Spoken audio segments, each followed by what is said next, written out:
Yeah, so this is a bit different. Bloody hell. She's high and dry. That's the tallship Moonfleet. We brought her over to Plymouth, Mashfords yard. I suppose I better tell you a little bit about Moonfleet. She's steel hulled, built in the 1930s in Holland, and she was a cargo vessel. So she used to go between like Amsterdam and all over the North Sea, possibly even over to the UK. So she was built robust and real seafaring vessel. After she'd done with the cargo around the turn of the century, she was refit in Holland to a sail training vessel. She was refit again to go as a charter vessel done by Jez, who's the current skipper and lives aboard. So basically you can charter Moonfleet to do trips and stuff like that, and you think, oh my god, how expensive must that be? 27 quid basically. £27 per person for the sunset sail around Portland Harbour for an hour. And then obviously it goes up and up. You can go and anchor out at Lulworth Cove, etc, etc. Go and see Durdle Door, all that sort of stuff. I'll leave a link to the website if you're into it. Go and have a look. Let's get back to the stuff. This is crazy. Here she is, all 90 tons of her. Wow.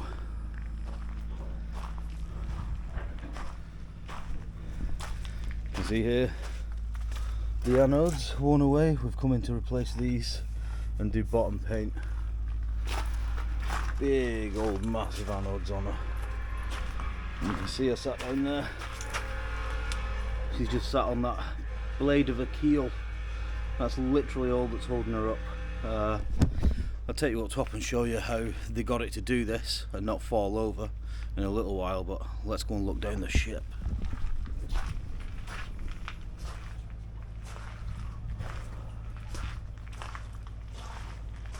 Oh shit.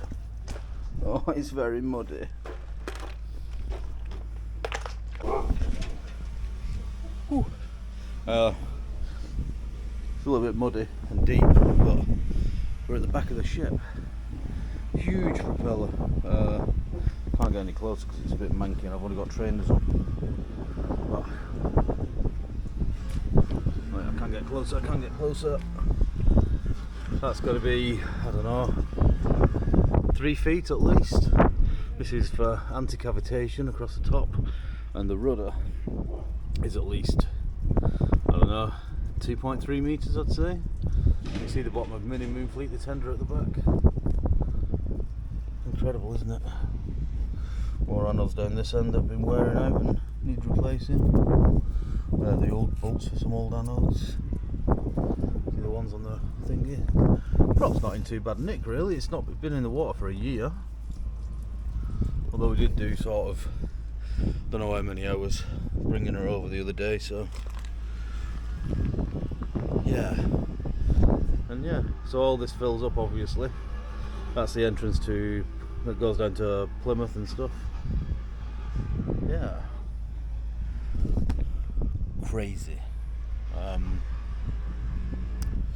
Yeah. I think where she flares out here, I think those are the freshwater tanks. But I don't know, what do I know? I am in a precariousness. Look at this. Let me show you. So literally all that's holding us up is 2 of those little fenders that are leaning against the wall, and she's heeling over at about 5 degrees, and that heel is stopping her from going the other way. They did that by putting ballast down one side, which I'll show you in a little bit, but it's quite impressive, eh?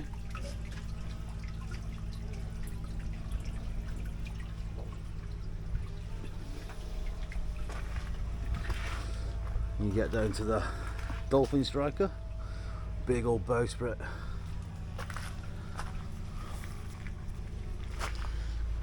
Big old anchors. Okay, I suppose we should discuss how this actually happened. So, down the starboard side there you can see those blue barrels that are 5 of them, and each one of those is filled up with water. So when we came alongside, we put the lines on, and one thing you will notice is that we have what look like all springs on, and no sort of bow line and breast line or anything, or stern line as such.